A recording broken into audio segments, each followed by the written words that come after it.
Selamat datang di mata pelajaran sejarah Indonesia. Pada kesempatan kali ini yang akan kita bahas yaitu dimulai dari pengenalan mata pelajaran sejarah, terutama kalau dalam konteks yang saya bahas adalah sejarah Indonesia. Tapi sebelum kita masuk ke peristiwa, kejadian-kejadian di masa lalu, maka kita mulai dari melihat sejarah sebagai sebuah keilmuan. Konsep-konsepnya kayak gimana? Pengertiannya itu apa? Maka topik kali ini yaitu pengantar pelajaran sejarah. Apa saja bahasannya? Mari kita bahas satu persatu berdasarkan pertanyaan yang mungkin muncul di benak kita bersama.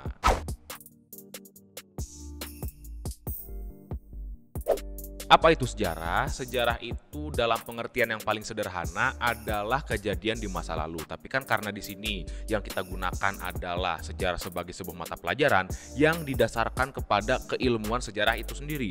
Maka alangkah baiknya kita pahami bersama-sama apa saja sih definisi sejarah bagi beberapa ahli yang memang punya concern di bidang kesejarahan. Misalkan yang pertama yaitu menurut salah seorang sejarawan dari Inggris yang bernama Edward Hallett Carr, bahwa dia menyatakan sejarah itu adalah merupakan proses interaksi antara sejarawan dengan fakta-faktanya, hubungan atau dialog yang tanpa akhir antara masa kini dengan masa lalu. Itu kalau menurut Edward Hallett Carr. Mungkin di sini ia mencoba melihat sejarah sebagai keilmuan yang terus update, entah itu fakta-faktanya ditemukan yang lebih baru atau mungkin interpretasi baru dari fakta-fakta yang sudah ditemukan. Berarti bukan ilmu yang usang dan stuck di situ aja. Itu kalau menurut Edward Hallett Carr. Kemudian yang kedua, contoh lainnya itu menurut salah seorang tokoh nasional kita, Ernest Douwes-Dekker, nama Indonesianya itu Dr. Danudirja Setiabudi.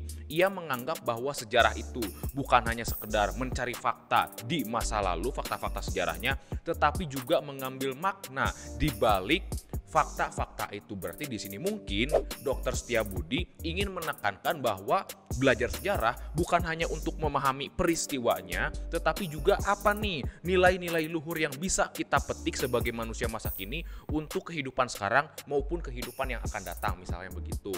Kemudian kalau menurut Insinyur Soekarno, Bapak Proklamator kita, ia pernah menyebut bahwa sejarah adalah suatu kompleksitas yang rumit dan mengandung unsur kausalitas. Mungkin di sini Soekarno ingin mengajarkan kepada kita bahwa sejarah itu tidak boleh dilihat secara simpel, tidak boleh dilihat hanya secara sederhana saja, tapi kita harus melihat kerumitan-kerumitannya agar melihat gambaran keseluruhan dari peristiwa yang pernah terjadi. Karena kan semakin modern peristiwa sejarahnya, semakin dekat ke masa kehidupan kita, memang perlu diakui sumbernya makin banyak, makin beragam, maka makin kompleks lah nanti tantangan sejarawan untuk menafsirkan peristiwanya. Kemudian menurut Ruslan Abdul Ghani, kalau ia mengatakan bahwa sejarah adalah ilmu yang meneliti kehidupan manusia di masa lalu, berarti di sini dia menekankan prinsip ilmiahnya dan bisa dijadikan sebagai pedoman bagi kehidupan manusia di masa sekarang dan juga masa yang akan datang.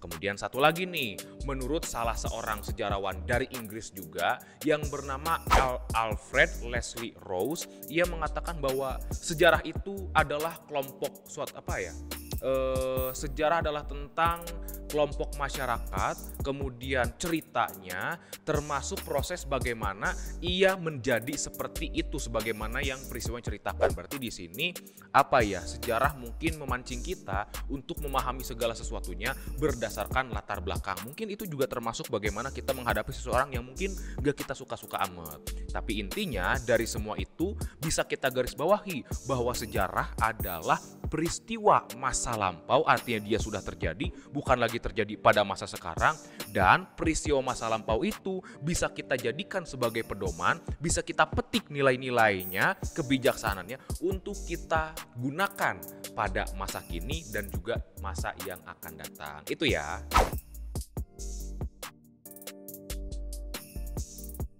Nah, sekarang pertanyaannya beralih ke apa asal-usul kata sejarah atau dari mana lebih tepatnya dalam bahasa Indonesia. Karena kan setiap bahasa memiliki istilahnya sendiri kalau berkaitan dengan kajian tentang masa lalu. Nah, kalau di bahasa Indonesia itu sebutannya sejarah. Tadi kan definisinya pada bagian sebelumnya sudah kita jelaskan. Kalau dalam bahasa Indonesia, kata sejarah itu berasal dari bahasa Arab yang bunyinya syajarotun. Itu pun artinya bukan masa lalu, tetapi artinya pohon. Loh, kenapa pohon? Karena pohon ini memiliki arti dan sering digunakan sebagai simbol atau kerangka juga untuk merunut riwayat dan juga silsilah keluarga. Apalagi kalau pada zaman dahulu kerajaan-kerajaan, pohon ini digunakan untuk membuat silsilah keluarga raja-raja yang berkuasa. Dan kalau memuat riwayat, kalau memuat silsilah, berarti pohon ini juga berkaitan dengan masa lalu raja-rajanya. Berarti di sini kita bisa menggarisbawahi kata masa lalunya. Berarti udah ada kaitannya nih dengan definisi sejarah yang kita kenal. Kemudian berikutnya, karena pohon itu kan juga termasuk komponen biotik, makhluk hidup di dalam dunia ini. Dan pohon itu juga tumbuh dan berkembang sebagai makhluk hidup. Nah, sebagaimana pohon yang kita simbolkan tumbuh dan berkembangnya tadi, masyarakat umat manusia pun, umat manusia di bumi ini juga dalam proses perkembangannya selama di bumi juga tumbuh dan berkembang sebagai sebuah kelompok masyarakat. Mulai dari awal kemunculan Homo sapiens yang pertama yang mungkin jumlahnya gak banyak-banyak amat, kemudian mulai menyebar kemana-mana, nanti makin lama dari teknologi yang mungkin hanya berbasis alat-alat perkakas dari batu, nanti meningkat lagi mereka bisa menggunakan logam, meningkat lagi teknologinya, dan manusia makin banyak. Nah, sampai dengan hari ini dengan teknologi yang modern, itu juga menunjukkan manusia terus tumbuh dan berkembang sebagaimana disimbolkan dalam pohon, dalam kata syajarotun. Apalagi syajarotun pun ada bunyi lainnya yaitu syajarot, artinya telah terjadi. Nah, dari situlah mengapa kata syajarotun ini dalam bahasa Arab diserap ke dalam bahasa Indonesia untuk menyebut peristiwa masa lalu yang kita kenal dengan sejarah. Tadi pada bagian sebelumnya saya sempat menyebutkan bahwa tiap-tiap bahasa juga punya istilahnya masing-masing mengenai masa lalu, atau kalau dalam bahasa Indonesia kita biasa menyebutnya dengan istilah sejarah. Nah, contohnya apa saja? Misalkan di Yunani itu istilahnya adalah historia, sekalipun ditulisnya historia. Artinya apa? Artinya itu bertanya-tanya, atau misalkan yang lainnya adalah penyelidikan. Kemudian kalau dalam bahasa Latin penyebutannya juga sama, historia. Nah, kalau sekarang benar-benar dibacanya historia. Kemudian kalau dalam bahasa Prancis disebutnya l'histoire yang artinya berhubungan dengan masa lalu.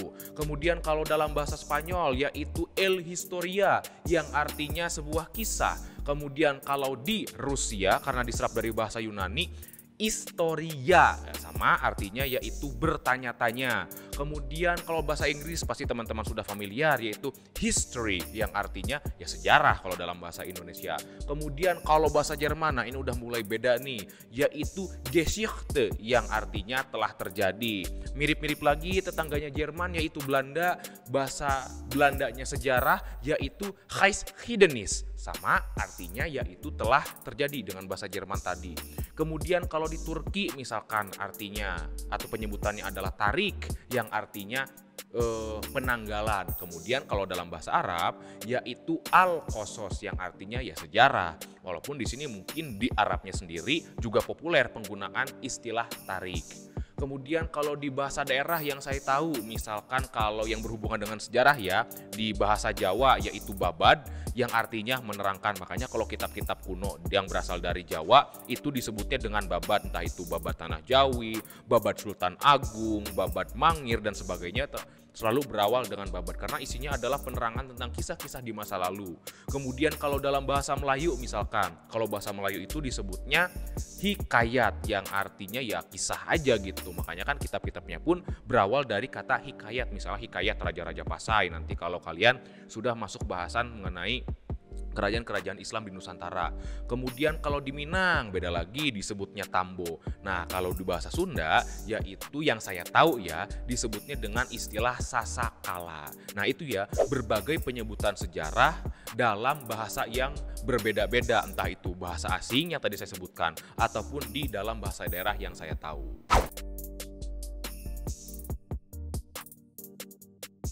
Ciri-ciri sejarah diantaranya yaitu yang pertama, ia hanya terjadi sekali. Kenapa? Karena ya peristiwa sejarah kalau sudah terjadi, ya sudah terjadi sekali saja. Maksudnya terjadi di sini tidak mungkin dalam kehidupan manusia peristiwa sejarah itu berulang dengan tokoh-tokoh yang sama persis, dengan peristiwa yang sama persis, apalagi dengan waktu yang sama persis. Karena yang namanya waktu terus berjalan. Misalkan tidak mungkin peristiwa revolusi Indonesia, peristiwa proklamasi kemerdekaan, peristiwa reformasi itu terulang sama persis lagi. Makanya salah satu ciri-ciri utama dari sejarah adalah ia hanya terjadi sekali, nggak mungkin nih berulang lagi sekalipun fenomenanya bisa.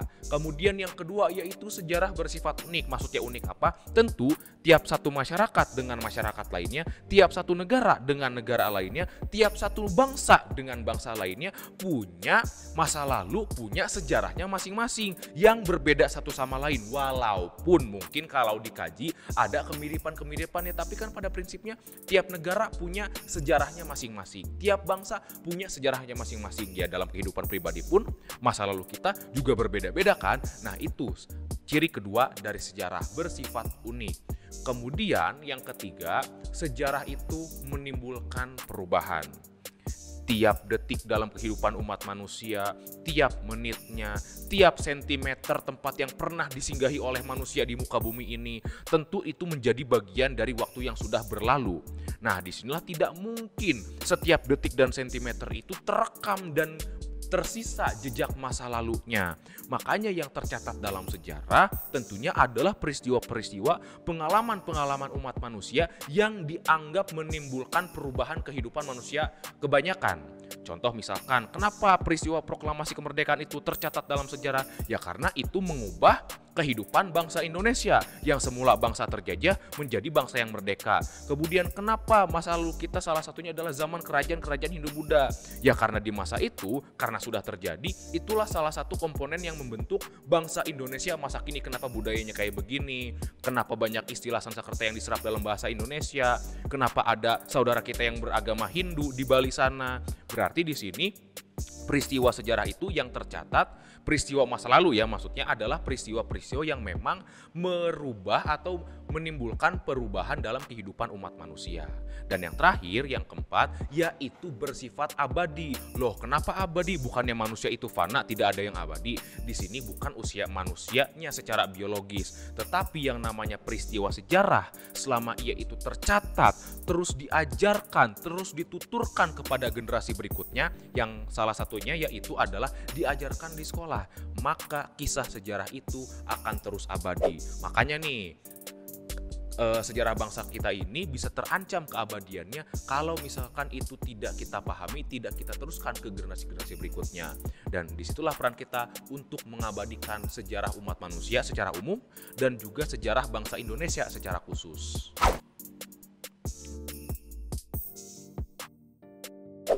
Apa aja sih manfaat dari belajar sejarah?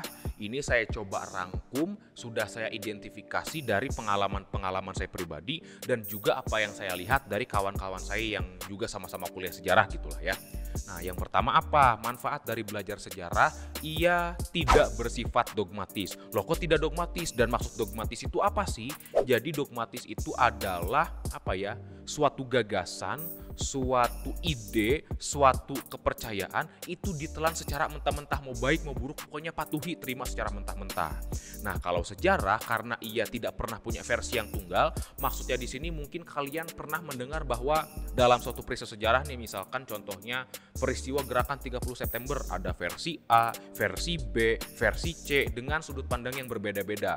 Dan untuk memahaminya secara menyeluruh, kita harus tahu satu-satu nih, satu persatu masing-masing versi kayak gimana. Nah, dari di sini kita kan harus menyimpulkan sendiri, mengambil simpulan sendiri dari beragam macam perspektif. Disitulah kita dilatih untuk tidak menerima segala sesuatunya, entah itu informasi atau apapun ya, secara mentah-mentah ditelan begitu saja. Bahkan mungkin lebih baiknya lagi kita bisa memahami sebuah peristiwa, kejadian yang gak melulu sejarah itu secara menyeluruh, gak secara sepotong-potong, apalagi kalau cuma menurut satu sudut pandang yang tidak adil gitu. Kemudian yang kedua, belajar sejarah juga melatih kita untuk berpikir kritis. Datang nih informasi apa misalkan, Itu kita harus bertanya dulu, ini kira-kira benar nggak? Sumbernya bisa dipertanggungjawabkan nggak? Dan itu yang memang dibiasakan dalam sejarah. Sebagaimana yang tadi saya sebut, ada beberapa versi, kemudian sejarah walaupun ia adalah kisah masa lalu harus didasarkan kepada bukti-bukti yang kuat, tidak bisa sembarangan membuat statement atau pertanyaan tentang masa lalu. Nah, itu manfaat kedua dari belajar sejarah. Kita dilatih untuk berpikir kritis. Apalagi sekarang zaman maraknya arus informasi sedang deras-derasnya, kemudian juga hoaks sedang marak-maraknya. Ini mungkin bisa kita manfaatkan dengan membiasakan belajar sejarah. Kemudian yang ketiga, kalau orang dia sering belajar sejarah, dia juga ada kecenderungan untuk melihat segala sesuatunya berdasarkan latar belakang. Misalkan nih, kenapa sih masyarakat A itu budayanya kayak begini? Oh, dilihat nih masa lalunya. Oh, ternyata karena masa lalunya lah yang membentuk kebudayaan masyarakat yang bersangkutan. Atau misalkan dalam kehidupan pribadi pun, misalkan kita kaget nih melihat sifat seseorang. Kenapa sih si ini tuh marah-marah melulu? Oh, ternyata dulu karena pola asuhnya kayak begini. Oh, latar belakang keluarganya kayak gini. Sehingga itu mengurangi prasangka buruk kita terhadap suatu fenomena, terhadap suatu masyarakat, atau mungkin orang-orang yang ada di lingkungan sekitar kita, dengan niat baik, dengan kecenderungan berpikir untuk lihat dulu nih latar belakangnya kenapa objek itu, orang itu, peristiwa itu bisa kayak begitu. Itu yang ketiga. Dan yang terakhir yaitu sejarah juga memiliki fungsi rekreatif, di mana di sini entah itu bacaan sejarah misalkan bisa dijadikan sebagai bahan untuk kita meluangkan waktu kosong kita untuk ya sekedar istirahat mencari hiburan, entah itu misalkan nonton film sejarah atau menonton pentas drama, dan bahkan banyak juga novel-novel yang terbit di toko-toko buku yang dijual di toko-toko buku misalkan itu latar belakangnya peristiwa sejarah sekalipun cerita utamanya adalah cerita romantika. Nah, itulah manfaat-manfaat sejarah. Oh iya, saya satu lagi lupa menyebutkan manfaatnya. Tadi kan ngomong udah terakhir, tapi gak apa-apa lah, tambah satu lagi berarti ada 5. Yaitu sudah jelas dengan kita sering membaca sejarah, ia akan menambah keluasan wawasan kita mengenai masyarakat, mengenai negara, mengenai bangsa kita. Itu sudah tidak bisa dipertanyakan lagi. Kita akan bukan tidak bisa, tapi tidak perlu dipertanyakan lagi. Makanya dengan belajar sejarah itu akan menambah keluasan wawasan kita untuk dijadikan sebagai bahan berpikir dan melihat fenomena sehari-hari kita. Nah, itu saja yang perlu saya sampaikan dalam pengenalan terhadap mata pelajaran sejarah. Semoga kalian bisa mengambil manfaat dari apa-apa yang sudah saya jelaskan barusan. Terima kasih atas perhatian kalian. Kalau kamu suka dengan video-video yang saya buat, silahkan subscribe channel ini untuk mensupport saya untuk terus memproduksi video-video tentang pembelajaran sejarah Indonesia. Sekali lagi terima kasih, sampai jumpa, dadah!